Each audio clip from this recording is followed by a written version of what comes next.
Hi friends, welcome back to iDream media. ఈరోజు మనతో ఉన్నారు సర్టిఫైడ్ ఫైనాన్షియల్ ప్లానర్ అయిన మాధవిరెడ్డి గారు. మ్యామ్తో మాట్లాడదాం. Hi ma'am. హలో అండి. మ్యూచువల్ ఫండ్స్ అనగానే ఆల్రెడీ ఇన్వెస్ట్ చేస్తున్న వాళ్ళకున్న ఒక అన్సాల్వ్డ్ డౌట్ అని చెప్పొచ్చు. ఎస్ఐపిలో పెట్టమంటారా, నా దగ్గర పెద్ద మొత్తంలో అమౌంట్ ఉంది, ఒకేసారి పెట్టేయమంటారా? లంసమ్ వర్సెస్ ఎస్ఐపి, ఈ కన్ఫ్యూజన్కి ఒక ఆన్సర్ కావాలి మేడం. డెఫినెట్లీ అందరు మా క్లయింట్స్ కూడా ఇవే క్వశ్చన్స్ అడుగుతారు. మేడం 10,000 10,000 20,000 పర్ మంత్ పెట్టుకుంటూ వెళ్దామా, లేదు ఒకేసారి ₹1,00,000 2,00,000 పెట్టేస్తే మంచిదా? మేడం మార్కెట్ పడినప్పుడు మనం ఒకేసారి 1,00,000 2,00,000 పెట్టేస్తే మనకు చాలా ప్రాఫిట్ వస్తుంది కదా, లోడ్ చేసేద్దాం మనీ ఒకేసారి. తర్వాత ఇలాంటివి చాలా ఉంటాయండి. మార్కెట్స్ ఎలా ఉంటాయి, ఎలా నెక్స్ట్ ఉండబోతున్నాయి అనేది ప్రిడిక్ట్ చేయలేం. కాబట్టి it's always better go with ఎస్ఐపిలోని మనము పెట్టుకుంటూ వెళ్తే మంచిదండి. సో లేదు మా దగ్గర ఒక లంసమ్ అమౌంట్ ఉందంటే there is one more strategy అంటాం, దాన్ని ఎస్టిపి అంటాం, అంటే సిస్టమాటిక్ ట్రాన్స్ఫర్ ప్లాన్. ఓకే, ఇది సిస్టమాటిక్ ట్రాన్స్ఫర్ ప్లాన్ అంటే ఇప్పుడు మీ దగ్గర ఒక 5,00,000 ఉంది, దాన్ని ఐడిల్గా ఉంచడం ఇష్టం లేదు, దాన్ని ఇన్వెస్ట్ చేసేద్దామని అనుకుంటున్నారు. కానీ మీరు నా దగ్గరకు వచ్చారు, మేడం 5 lakhs ఉన్నాయి, ఇన్వెస్ట్ చేయించండి అని. ఇప్పుడున్న మార్కెట్స్ కండిషన్స్ బట్టి నేను సార్ ఇప్పుడు కొంచెం సిచ్యువేషన్ ఇలా ఉంది కాబట్టి మీ 5 lakhsని ఏం చేస్తానంటే ఒక డెట్ ఫండ్లో పెట్టిస్తాం, where there is nothing to do with the markets. Okay, మార్కెట్కి సంబంధం ఉండదు, ఎందుకంటే అది డెట్ ఫండ్ కాబట్టి ఓన్లీ డిబెంచర్స్, బాండ్స్ ఇలాంటి వాటిల్లో ఉంటుంది, రిస్క్ ఉండదు. ఈ 5 lakhsని నేను ఏం చేస్తానంటే నెమ్మదిగా ఎవ్రీ మంత్ 30,000 మార్కెట్లో పంపిస్తాను. Okay, that is called systematic transfer plan. So ప్రతి దానికి ఒక సొల్యూషన్ ఉంటుందండి. But you need to approach right strategies and right advice మీరు చేసినట్లయితే మీకు ప్రతి దానికి ఏ టైంలో పెట్టాలి, ఎలా పెట్టాలి, ఎస్ఐపి మంచిదా, ఇవన్నిటికీ కూడా every one has its own situation అండి. మీ సిచ్యువేషన్ బట్టి కూడా నేను సజెస్ట్ చేయాల్సి వస్తుంది.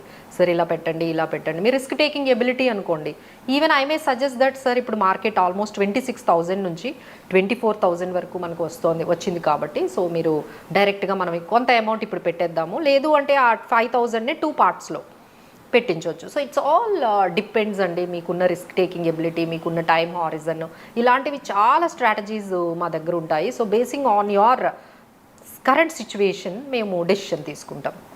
అండ్ మ్యామ్ చాలామందికి ఈ ఎస్ఐపి పెడుతూ లాంగ్ టర్మ్లో నేను డబ్బులు తీసుకోవడం అనేది వాళ్ళకి ఎందుకు వర్త కాదేమో అనిపిస్తూ ఉంటుంది.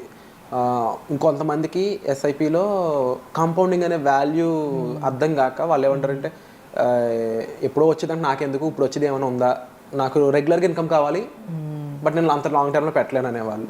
ఇలాంటి వాళ్ళకి మ్యూచువల్ ఫండ్స్ అసలు వర్కౌట్ అవుతుందా? సో ఇలా చెప్తున్నాం కదండి, every person has its own requirements. ఇప్పుడు ఆయనకి రెగ్యులర్ ఇన్కమ్ కావాలి అంటే ఒక 20,000 30,000 ఆయన దగ్గర ఒక లంసమ్ ఉందనుకోండి, డెఫినెట్లీ గుడ్ అండి. బట్ దానికి ఒక ఆప్షన్ ఉంది, దాన్ని SWP అంటాం, సిస్టమాటిక్ విత్డ్రావల్ ప్లాన్ అంటాం అండి.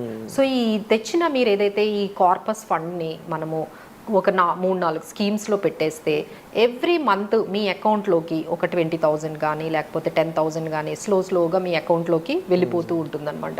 సో ఇలా మనకి రెగ్యులర్ ఇన్కమ్ కావాలి. ఎస్పెషల్లీ రిటైర్డ్ పీపుల్ ఉంటారండి, ఈ రోజుల్లో ఎవరికి పెన్షన్స్ లేవు, వాళ్ళకు ఒక కార్పస్ ఇస్తున్నారు, వాళ్ళు రిటైర్ అయినప్పుడు ఒక 50 lakhs లేకపోతే 70 lakhs ఈవెన్ 1 crore కూడా మీకు వచ్చేస్తుంది, కానీ పెన్షన్ ఇవ్వరు. పెన్షన్ ఇవ్వకపోయేసరికి అరే ఎంత ఎక్కడ పెట్టాలి, ఎలా మేనేజ్ చేయాలి, ఎవ్రీ మంత్ నాకు సెక్యూర్డ్గా ఉండాలి, సేఫ్టీ ఉండాలి, రిటర్న్స్ బాగుండాలి, నాకు ట్యాక్సెస్ కూడా మేనేజ్ చేసి పెట్టాలి, నాకు రిటర్న్స్ కూడా బాగుండాలి, లిస్ట్ అయితే చాలా ఉంటుందండి. దీన్ని ఎలా మేనేజ్ చేయాలో వాళ్ళకి తెలియదండి. వాళ్ళకి మేము ఇచ్చే సొల్యూషన్ SWP అనేది ఒక సొల్యూషన్ ఇస్తామండి. అలా దానివల్ల ఏమవుతుందంటే మీ అమౌంట్ సేఫ్గా ఉంటుంది, మీ అమౌంట్ అనేది తగ్గదు. అంటే we have to check that మీరు పెట్టిన 1 crore తగ్గకుండా దాని మీద వచ్చిన ఇన్కమ్తోనే మీరు సర్వైవ్ అయినట్లుగా చూసుకుంటే ఆ 1 crore అలానే ఉంటుంది, మళ్ళీ పెరుగుతూనే అవకాశం కూడా ఉంటుందండి ఫ్యూచర్లో. అంటే ఇప్పుడు మీరు FDలో పెట్టారనుకోండి 1 crore పెరుగుతుందా? పెరగదు. కానీ మ్యూచువల్ ఫండ్స్లో even though you are taking the income 1 crore will increase. 1 crore 1.2 lakhs అవుతుంది, 1 crore 20 lakhs అవుతుంది, 1 crore 30 lakhs అవుతుంది. అలాంటి స్ట్రాటజీస్ కూడా మనకి ఉంటాయండి. బట్ ఎఫెక్టివ్ ఎగ్జిక్యూషన్ అయితే చాలా అవసరం అండి. మీరేమి అంటే తెలియకుండా ఓన్ ఎక్స్పెరిమెంట్స్ అయితే చేయకూడదు, ఎందుకంటే ఇంత అమౌంట్తో ఇలా ఎగ్జిక్యూట్ చేయాలి, ఇలా SWP ఆప్షన్స్ కానీ STP ఆప్షన్స్ కానీ ఇలాంటివన్నీ ఎగ్జిక్యూట్ చేయాలి అంటే త్రూ థరో ఎక్స్పర్ట్స్తోని ఎక్స్పీరియన్స్డ్ వాళ్ళతో చేయిస్తే పర్ఫెక్ట్గా మీకు కావాల్సిన సొల్యూషన్స్ వస్తాయండి. అండ్ ఫైనల్ క్వశ్చన్ మ్యామ్, జనరల్గా ఎస్ఐపి చేసుకుంటూ లంసమ్ అనేది ఇన్వెస్ట్ చేయకూడదు అంటారా? అంటే ఎస్ఐపి వెళ్తూనే ఉంటుంది, అదే ఫండ్ నేను మళ్ళీ లంసమ్ పెడదాం అనుకుంటున్నాను, ఎంతవరకు కరెక్ట్ అంటారు? పెట్టుకోవచ్చండి. It all depends. ఇప్పుడు మీకు ఆ ఫండ్ బాగా వర్కౌట్ అవుతుంది అనుకోండి, సో మీరు ఎవ్రీ మంత్ 5,000 పెడుతున్నారు, ఒక 50,000 కూడా మీరు అందులో యాడ్ చేసుకోవచ్చు.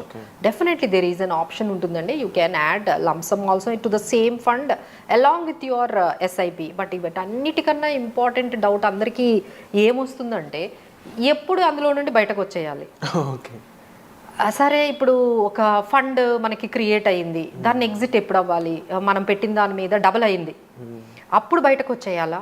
లేదు మనకి నిజంగా ఒక ఫైనాన్షియల్ నీడ్ వచ్చింది, you got some emergency need of funds, అప్పుడు బయటకు వచ్చేయాలా? అప్పుడు మనం అంటే ఈ మ్యూచువల్ ఫండ్ యూనిట్స్ని ఎప్పుడు సెల్ చేయాలి అండ్ ఇంకో డౌట్ ఉంది మ్యామ్ ఇందులో. లాజికల్ డౌట్ ఏంటి అంటే, మ్యూచువల్ ఫండ్లో నేను రీడీమ్ చేసుకుందాం అనుకుంటున్నాను, ఎమర్జెన్సీగా సిచ్యువేషన్ అయితే రాదు కదా, 3 days అయినండి, 3 daysలో వచ్చేస్తుంది. 3 days అది మినిమం పీరియడ్ అనుకున్నా కానీ ఇంకా ఎమర్జెన్సీగా నాకు ఈ రోజే రావాలి, దానికి కూడా ఉన్నాయండి. లిక్విడ్ ఫండ్స్ అనేవి ఉంటాయి, వాళ్ళు 24 hours కూడా మీకు, కాకపోతే అది సెపరేట్ ఫండ్లో పెట్టాల్సి ఉంటుంది, అప్పుడు మీకు తొందరగా వచ్చేస్తాయి. బట్ ఏంటంటే ఈ సెల్ చేయాలి, ఎప్పుడు సెల్ చేయాలి యూనిట్స్ని, ఎప్పుడు మనకి మ్యూచువల్ ఫండ్స్లో రిడెంప్షన్కి ఎప్పుడు వెళ్ళాలి అనేది చాలా మందికి డౌట్ ఉంటుందండి. సో ఫస్ట్ ఆఫ్ ఆల్ వాళ్ళు ఏంటంటే నీడ్ ఏమైనా ఉందా, ఫైనాన్షియల్ గోల్కి మనం రీచ్ అయినప్పుడు అమ్మేసుకోవడం అనేది ఒకటి. అంటే మీరు ఒక ప్లాట్ కొనుక్కోవాలి, లేకపోతే ఇల్లు కొనుక్కోవాలనుకునే వాళ్ళు అది నిజంగా మ్యూచువల్ ఫండ్స్ని ఎంత రిడీమ్ చేయాలి అంతా చేయకూడదండి.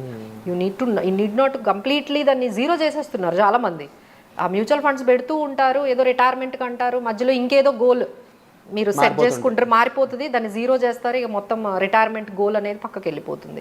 సో ఇలా కాకుండా అసలు ఎంత రిడీమ్ చేయొచ్చు, మన అవసరాలకి ఎంతవరకు దాన్ని మ్యూచువల్ ఫండ్స్ని వాడుకోవచ్చు అనేది కూడా చాలా ఇంపార్టెంట్ డెసిషన్ అండి. ఆ తర్వాత అది చాలా వరకు పెరిగింది, దాన్ని ప్రాఫిట్స్ బుక్ చేసుకుందామా, అందులో నుండి మనం బయటకు వచ్చేసి బుక్ చేసుకొని ఇంకెక్కడైనా ఇన్వెస్ట్ చేసుకుందామా, ఇలాంటి డెసిషన్స్ కూడా చాలా టఫ్ డెసిషన్స్ అండి. తీసుకోవడం అంతా మేము చెప్పినంత ఈజీ కాదు. సో లేకపోతే ఫండ్ బాగా పెర్ఫార్మెన్స్ చేయట్లేదు, చాలామంది అడుగుతారు, మేడం నా దగ్గర 4 funds ఉన్నాయి కానీ ఈ ఫండ్ అస్సలు పెరగట్లేదండి అని. సో అందులో నుండి ఎప్పుడు బయటకు వచ్చేయాలి? బయటకు వచ్చేటప్పుడు ట్యాక్సెస్ కూడా పడతాయి కదండి. సో ఆ ట్యాక్స్ ఇంప్లికేషన్ కూడా మీరు ఒకసారి క్యాలిక్యులేట్ చేసుకోండి. సో దాని మీద మీకు long term capital gain tax అనేది 12.5% ఉంటుంది. సో ఈ ఇంప్లికేషన్స్ అన్నీ తర్వాత ఇంకా మీరు ముందే వచ్చేసారనుకోండి, ఎగ్జిట్ లోడ్స్ ఉంటాయి. సో ఇలాంటి ట్యాక్స్ ప్లానింగ్స్ ఇవన్నీ కూడా మనం ఇంప్లికేషన్స్ ఇవన్నీ చూసుకొని ఒకరి ద్వారా మనం ఈ డెసిషన్ తీసుకునే ముందు ఒకరి దగ్గర కూర్చొని మనకున్న సిచ్యువేషన్ అంతా ఎక్స్ప్లెయిన్ చేసి అప్పుడు డెసిషన్ తీసుకుంటే పర్ఫెక్ట్ ఉంటుంది. బయట సిచ్యువేషన్ కోసం ఇచ్చిన ఇన్ఫర్మేషన్ అంతా కూడా వండర్ఫుల్గా ఉంది. తప్పకుండా ఇలా మీ సిచ్యువేషన్స్లో ఉన్న వాళ్ళు, ఇలా కన్ఫ్యూషన్గా ఉన్న వాళ్ళందరికీ కూడా మీకు ఒక క్లారిటీ కావాలి, ఒక ఫైనాన్షియల్ ఎక్స్పర్ట్ ఉంటే మీకు లైఫ్ బెటర్గా మారే ఛాన్సెస్ ఉన్నాయని చెప్పేసి ఎంతోమంది జర్నల్స్ రాయడం జరుగుతుంది, రియల్ లైఫ్లో చూడడం కూడా జరుగుతుంది. సో మీరు ఆ స్టెప్ తీసుకోవడానికి రెడీగా ఉన్నట్లయితే వెంటనే డిస్ప్లే అవుతున్న నెంబర్స్ కాల్ చేసి ఇమీడియట్గా మాధురెడ్డి గారిని పర్సనల్గా మీరు కన్సల్ట్ చేయొచ్చు. మీ యొక్క ఫైనాన్షియల్ సిచ్యువేషన్స్ని ఎక్స్ప్లెయిన్ చేసి దాని నుంచి మీరు ఎటువంటి రైట్ సొల్యూషన్ తీసుకోవాలనుకున్నారో తీసుకోవచ్చు. So thank you so much for information.